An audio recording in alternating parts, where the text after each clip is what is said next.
નમસ્તે બાળકો, કેમ છો? મજામાં ને? આપણે ધોરણ 8 વિષય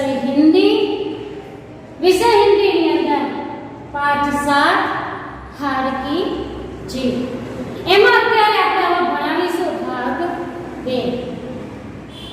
ગયા ક્લાસની અંદર આપણે ભાગ 1 સમજ્યા હતા. ગયા વિડિયોની અંદર આપણે ભાગ 1 સમજ્યા હતા. ભાગ 1 ની અંદર આપણે સમજ્યા હતા કે સુદર્શનજી કોણ હતા, કેવા હતા, એમનો જન્મ ક્યાં થયો હતો, એમનું મૃત્યુ ક્યાં થયું હતું, જન્મ કઈ સાલમાં થયો હતો, મૃત્યુ કઈ સાલમાં થયું હતું, એના વિશે મેં હોમવર્કમાં 5 વાક્યો પણ લખવા તમને આપ્યા હતા. અને થોડીક વાત કરી હતી આપણે ડાકુ ખડકસિંહની અને બાબા ભરતેની આપણે થોડીક ચર્ચાઓ કરી હતી. જ્યારે આપણે ચર્ચા કરી હતી ત્યારે આપણને ખબર હતી કે કેવી રીતના ડાકુ ખડકસિંહ બાબા ભરતે પાસે આવે છે અને પોતાનો ઘોડો લેવાની, બાબા ભરતેનો ઘોડો લેવાની એની ચાહના કેવી હોય છે. હવે આપણે બીજા ભાગની અંદર ભાગ 2 આપણે પાઠ આગળ ચલાવીશું ત્યારે ચોપડીમાં ધ્યાન રાખજો એટલે ખબર પડશે કે ડાકુ ખડકસિંહ કે કેવી રીતના એની પાસેથી બાબા ભરતી પાસેથી ઘોડો લે છે અને બાબા ભરતીની કેવી ચાલાકીથી, કેવી રીતે કે બાબા ભરતી પાસે ખડકસિંહ સામે ચાલી રહી ઘોડો પાછો મૂકવા આવે છે. તો આપણે બીજા ભાગની અંદર એની થોડી ચર્ચા કરી લઈશું. એની પહેલા તમને કહેવામાં આવે છે કે મુહાવરે કા અર્થ. તો આપણે પહેલા ભાગની અંદર મુહાવરા નહોતા કરાયા કારણ કે સુદર્શનજીની આપણે થોડીક વાતો કરી હતી, શબ્દાર્થની થોડીક વાતો કરી હતી અને થોડોક પાઠની ચર્ચા કરી હતી. હવે આવે છે બીજા ભાગની અંદર મુહાવરે કા અર્થ લેकर उसका वाक्य प्रयोग कीजिए. હવે મુહાવરે કા અર્થ મેં અહીંયા બોર્ડ ઉપર લખેલા છે એ અર્થથી જોઈને તમારે વાક્ય જાતે બનાવવાનું રહેશે. વાક્યની અંદર એવી રીતે લખતું હોના એટલે કે એનો અર્થ એવો લખ્યો છે કે મોહિત હોના, ફૂલાના સમાના, ફૂલાના સમાના એટલે કે અતિ પ્રસન્ન હોના, આંખ નીચે હોના, આંખ નીચે હોના એટલે કે લज्जित હોના, શર્મિंदा હોના, फूट फूट कर रोना એટલે કે बहुत रोना, सांप लौटना એટલે કે ઈર્ષ્યા હોના, કોઈના પણ દેખેથી આપણે ઈર્ષ્યા કરતા હોઈએ છીએ. ઘણાને એમ થાય કે આની પાસે આટલું બધું છે તો મારી પાસે કેમ નથી, એવી ઈર્ષ્યા આવતી હોય છે.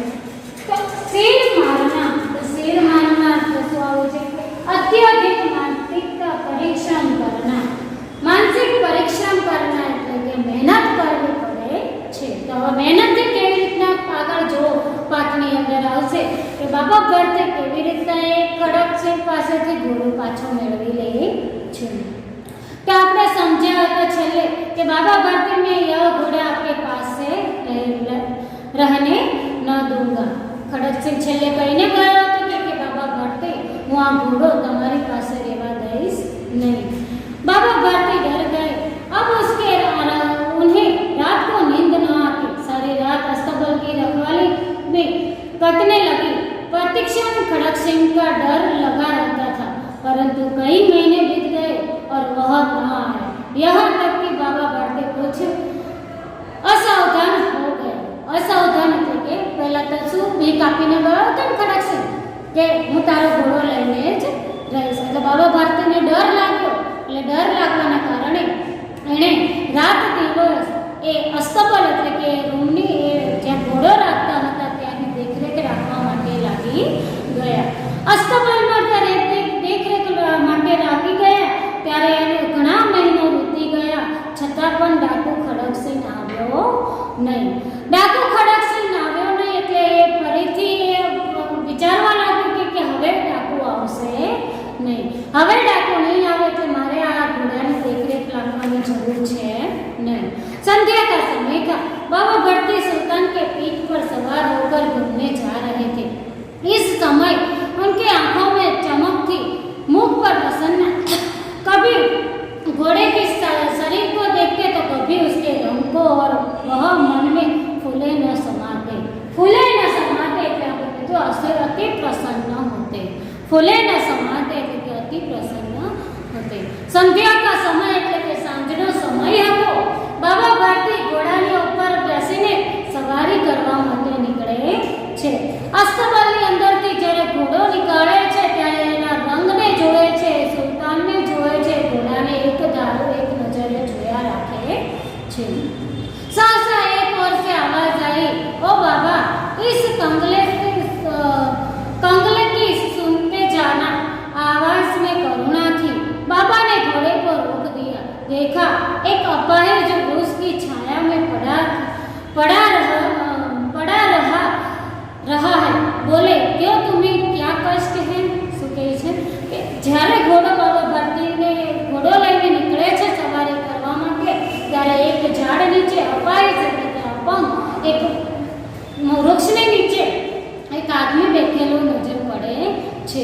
ત્યારે બાબા ભારતીને દયા આવે છે કે આ અપાહિજ છે, આ અપંગ છે, તો એને શું કામ છે? તો એ નીચે ઉતરીને એને પૂછવા જાય છે કે તારે શું કામ છે.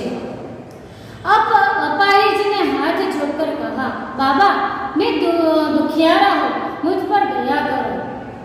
रामावाला यहाँ से 3 मील है, मुझे नहीं जाना है, मुझे वही जाना है. घोड़े पर चढ़ा लो, परमात्मा भला करेगा. શું કહે છે કે મારે અહીંયા બાજુના ગામ સુધી જ જવું છે. હું અપાહિજ છું, હું અપંગ છું, તો મને તમારા ઘોડા ઉપર બેસાડીને મને બાજુના ગામ સુધી બેસાડીને ले जाओ. वहां तुम्हारा कौन है? बाबा भारती पूछे छे व्यक्ति ने कि ત્યાં તમારો કોણ રહે છે? दुर्गावस्थ वैद्य का नाम सुना होगा, उनका सौतेला भाई हूँ. बाबा भारती ने घोड़े से उतरकर अपाहिज को घोड़े पर बैठा लिया और स्वयं उसकी लगाम पकड़कर धीरे धीरे चलने लगा.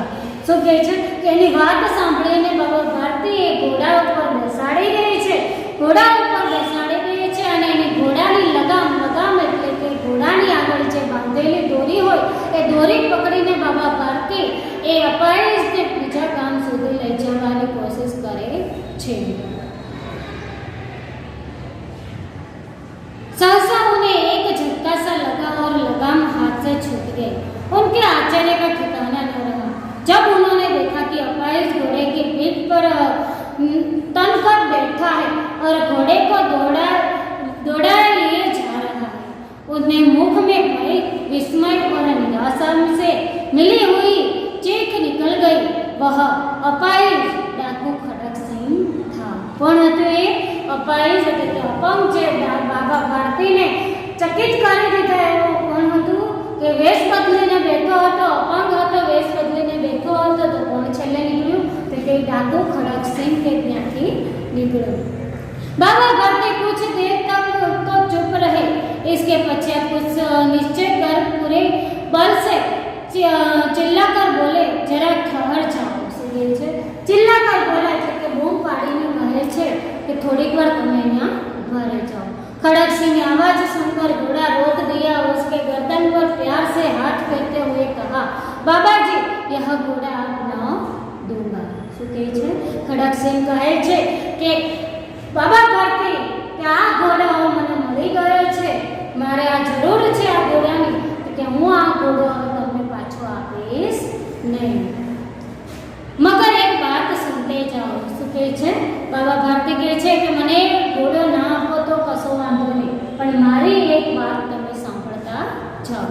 खड़क सिंह ठहर गया. बाबा भारती ने निकल जाकर उसकी ओर ऐसी आंखों से देखा जैसे बकरा कसाई की ओर देखता है. फिर कहा, यह घोड़ा तुम्हारा हो चुका, मैं तुमसे इसे वापस करने के लिए नहीं कहूँगा, परंतु खड़क सिंह केवल एक प्रार्थना करता हूँ, उसे अस्वीकार न करना, नहीं तो मेरा दिल टूट जाएगा. શું કહે છે ભગત? બાબા ભારતી કહે છે કે તમે આ ઘોડો મારી પાસેથી લઈ જાઓ, મારે નથી જતો, પણ મારી એક વાતને તમે સાંભળો. એક વાત સાંભળો એટલે કે એ વાતની તમે ના પાડશો નહીં. પછી તમારે આ ઘોડો લઈ જવો હોય તો જરૂર લઈ જજો. बाबा जी आज्ञा कीजिए, मैं आपका दास हूँ, केवल यह घोड़ा न दूंगा. શું કહે છે? આજ્ઞા કીજીએ એટલે કે તમે કહો હું કંઈ પણ કરીશ, પણ તમને આ ઘોડો પાછો આપીશ નહીં.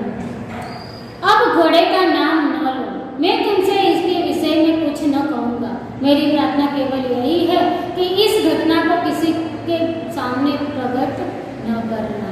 એ છે કે હવે ઘોડાની વાત મારી સામે ના કરતા, મારે આ ઘોડાની જરૂર નથી, મારે આ ઘોડો લેવો નથી, પણ હું એક વાત તમને કહેવા માંગુ છું કે એ વાત કે આ જે ઘટના બની છે, તમે મારી પાસેથી કેવી રીતના મારો ઘોડો છીનવી લીધો છે, એ ઘટનાની વાત આખા ગામની અંદર કોઈને કરતા नहीं। खड़क सिंह का मुंह आश्चर्य से खुला रह गया। उसका विचार था कि उसी घोड़े को लेकर यहाँ से भागना पड़ेगा, परंतु बाबा भारती ने स्वयं उसी से कहा, इस घटना को किसी के सामने प्रकट न करना, इससे क्या प्रयोजन सिद्ध हो सकता है। खड़क सिंह ने बहुत सोचा, बहुत सिर मारा, परंतु कुछ समझ न सका। हार कर उनके अपनी आंखें बाबा भारती के चेहरे पर गड़ा दी और पूछा, बाबा भारती, इसमें आपको क्या डर है? सुकेल છે કે હું આખા ગામની અંદર વાત કરું એમાં તને શાનો ડર છે? तो सुनकर बाबा भारती ने उत्तर दिया, लोगों को अगर इस घटना का पता लग गया तो वे किसी गरीब का विश्वास न करेगा। यह कहते कहते उन्होंने सुल्तान की ओर से इस तरफ मुंह मोड़ लिया जैसे उनका कोई संबंध ही नहीं रहा हो। सुकेल છે એમ કહે છે કે આ ઘટનાની વાત કોઈને સંભળાવતા નહીં, કારણ કે કોઈ પણ ગરીબની વાત કોઈ સાંભળશે નહીં। મેં ગરીબની વાત સાંભળી એટલે મેં આ ઘોડા ઉપર બેસાડ્યો તો તમે ખડકસિંહ ડાકુ નીકળ્યા, પણ જો આવી ઘટનાની વાત સંભળાવશો કોઈને તો કોઈ તમારી વાત સાંભળશે નહીં, કોઈ ગરીબની સેવા કોઈ કરશે નહીં। બાબા ભારતી ઘોડાની સામે પણ જોતા નથી અને જોયા વગર જ ત્યાંથી નીકળી જાય છે। बाबा भारती चले गए, परंतु उनके शब्द खड़क सिंह के कानों में उसी प्रकार गूंज रहे थे। सोचता था कैसे उसे विचारे। पवित्र भाव है, उन्हें इस घोड़े से प्रेम था।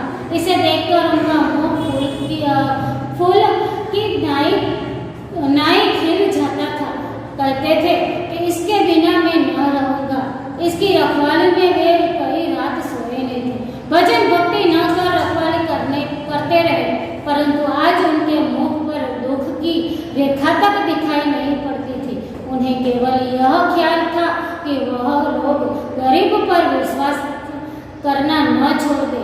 ऐसा मनुष्य नहीं देवता है। શું કહે છે કે આખો દિવસ અસ્તપાલની રખવાળી કરતો હતો, જ્યારે ભજન કીર્તનનો સમય મળતો હતો ત્યારે સુલતાનની સેવા કરતો હતો, અને ખડકસિંહના ડરથી એ આખા રાત દિવસે અસ્તબલની દેખરેખ કરતો હતો। ત્યારે કહે છે કે મને આ ઘોડાનો કોઈ સંદેહ છે નહીં, પણ મને એવું છે કે કોઈ ગરીબનો કોઈ વિશ્વાસ તો તૂટી જાય નહીં। रात्रि के अंधकार में खड़क सिंह बाबा भारती के मंदिर में पहुंचा। चारों ओर सन्नाटा था, आकाश में तारे टिमटिमा रहे थे। थोड़ी देर पर गांव के कुत्ते भौंक रहे थे। मंदिर के अंदर कोई शब्द सुनाई न देता था। खड़क सिंह सुल्तान की बाग पकड़े हुए था। वह धीरे से अस्तबल के फाटक पर पहुंचा। फाटक खुला पड़ा था। किसी समय वहां बाबा भारती स्वयं लाठी लेकर पहरा देते थे, परंतु आज उन्हें किसी चोरी किसी डाके का भय न था। खड़क सिंह ने आगे बढ़कर सुल्तान को उसके स्थान पर बांध दिया और बाहर निकलकर सावधानी से फाटक बंद कर दिया। इस समय उसकी आंखों में नेकी के आंसू थे। नेकी के आंसू એટલે કે એના માટે સચ્ચાઈ, અને સચ્ચાઈની ખબર પડી કે મેં આ ખોટું કર્યું છે, મેં સુલતાન પાછો લઈને બાબા ભારતી પાસેથી સુલતાન લીધો છે, એ મેં આ ખોટું કર્યું છે કે ગરીબનો કોઈ આ પછી કોઈ વિશ્વાસ નહીં કરે, એટલે એને પશ્ચાતાપ થાય છે। એટલે ફરીથી એ ઘોડાને અસ્તબલની અંદર ફરીથી બાંધી દે છે, અને ફાટક એટલે કે ત્યાં દરવાજો હોય છે, દરવાજો બંધ કરી દે છે। પણ ત્યાં કોઈ દેખાતું ન હતું। કેમ નહોતું દેખાતું કે બાબા ભારતી તો હવે ચૂકી ગયા કે બાબા ભારતી તો કે હવે ક્યાં સુલતાન છે, હવે એની દેખરેખ રાખવાની ક્યાં જરૂર છે, એટલે ત્યાં કોઈ પહેરા દેવા માટે બેઠું હતું નહીં। એટલામાં જ અંધારું થાય છે, રાતનો સમય હોય છે, તો ડાકુને ખબર પડે છે કે મેં આ ખોટું કર્યું છે, એટલા માટે એક રાત્રા અંધારામાં એ ઘોડાને ફરીથી તેની જગ્યાએ મૂકી જાય છે। रात्रि का तीसरा पहरा बीत चुका था। चौथा पहरा आरंभ होते ही बाबा भारती ने अपनी कुटिया से बाहर निकाल ठंडे जल से स्नान कर किया। रात्रि का तीसरा पहरा बीत चुका था। तीसरा पहरा એટલે કે અડધી રાત થઈ હતી। અડધી રાતનો સમય વીતી ગયો હતો અને સવાર થવા આવી હતી। જ્યારે ચોથો પહર પ્રારંભ થાય છે ત્યારે બાબા ભારતી ત્યારે સવાર પડે છે અને બાબા ભારતી स्नान करवा बैठे हैं। उसे 50 इस प्रकार जैसे कोई स्वप्न में चल रहा है। उसके पांव अस्तबल की ओर बढ़े, परंतु फाटक पर पहुंचकर उसको अपनी भूल प्रतीत हुई। साथ ही घोर निराशा के वे पांव को मन भर का बना दिया। वे नहीं वहीं रुक गए। घोड़े ने अपने स्वामी की पांव की चाप को पहचान लिया और जोर से हिनाया એટલે કે જોરથી એ હલવા લાગ્યો। કારણ કે જ્યારે એ અસ્તબલની ત્યારે રખવાળી કરતો હતો એટલે કે પાँव की चाप सुनकर स्वामी की पाँव की चाप सुनकर घोड़े શું કરવા લાગ્યો? હલવા લાગ્યો અને બોલાવવા લાગ્યો કે ખડકસિંહ મને અહીંયા ઘોડાને મૂકી ગયો છે। એટલે એ આશ્ચર્ય થઈ જાય છે। अब बाबा भारती आश्चर्य और पसंद से दौड़ते हुए अंदर घुसे और अपने प्यारे घोड़े के गले के लिपट कर इस प्रकार रोने लगे मानो कोई पिता बहुत दिनों के बिछड़े हुए पुत्र से मिल रहा हो। बार बार उसकी पीठ पर हाथ फेरते, बार बार उसके मुंह पर थपकियां देते थे। જેમ માં પોતાના બાળકથી વિખૂટી પડી જાય છે અને જ્યારે બાળક એને મળે છે અને જેવી રીતના એ ગળે લગાવી લે છે એવી જ રીતના બાબા ભારતીને એનો ઘોડો મળી ગયો। તેના ઘોડાને ગળે લગાવી દે છે અને જોરથી થપથપાવા લાગે છે। फिर वे संतोष से बोले अब कोई गरीब की सहायता से मुंह नहीं मोड़ेगा। શું કહે છે? સંતોષથી એટલે કે વિશ્વાસથી કહે છે કે હવે ક્યારે કોઈ ગરીબની પાછળથી એ મુંહ નહીં મોડેગા। મુંહ નહીં મોડેગા એટલે કે ગરીબની કોઈ પહેલા કહેવામાં હતું કે ગરીબની કોઈ સેવા નહીં કરે જો આવું ખોટું થતું હશે તો, પણ હવે જો આ ડાકુને એવો વિશ્વાસ હતો કે મેં ખોટું કર્યું છે અને ત્યારે આ પશ્ચાતાપ થાય છે, મૂકવા આવે છે ત્યારે કહે છે કે હવે બધા ગરીબની સેવા કરવા તૈયાર થઈ જશે। અહીંયા આપણો આ 7મો પાઠ હાર કે જે પૂર્ણ થાય છે। આપણે એના હોમવર્કની અંદર અભ્યાસ અને સ્વાધ્યાયના સવાલ જવાબ નોટબુકની અંદર લખવાના રહેશે। ગયા ભાગની અંદર આપણે શબ્દાર્થ લખવા આપ્યા હતા અને સુદર્શનજીના 5-6 વાક્ય લખવા આપ્યા હતા। બીજા ભાગની અંદર આપણે मुहावरे का अर्थ लिखकर वाक्य સાથે તમારે બનાવવાનું છે। मुहावरे का अर्थ लिखकर वाक्य प्रयोग कीजिए તમારે લખવાનું છે અને અભ્યાસ સ્વાધ્યાયના સવાલ જવાબ પણ પૂર્ણ કરવાના તમારે રહેશે। બાય બાય, જય શ્રી કૃષ્ણ।